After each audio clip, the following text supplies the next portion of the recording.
नमस्कार, आप देख रहे हैं बोल भोज रिव्यू, जहां आपको मिलता है एंटरटेनमेंट का डबल मसाल। दोस्तों, आपको बता दें कि पवन सिंह पर धोखाधड़ी का मुकदमा दर्ज कर दिया गया है। यह मुकदमा बॉस फिल्म को लेकर हुआ है। इस फिल्म के दो प्रोड्यूसर थे, प्रेम राय और विशाल सिंह।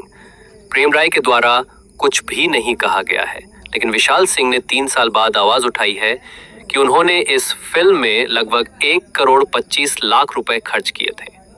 लेकिन जब यह फिल्म रिलीज हुई तो काफी अच्छी कमाई भी की, लेकिन बात जब मेरे मुनाफे की आई तो मुझे पवन सिंह जान से मारने की धमकी देने लगे। यह मुकदमा वाराणसी कोर्ट के फैसले के बाद लगाया गया है। सुनिए विशाल सिंह के वकील का बयान।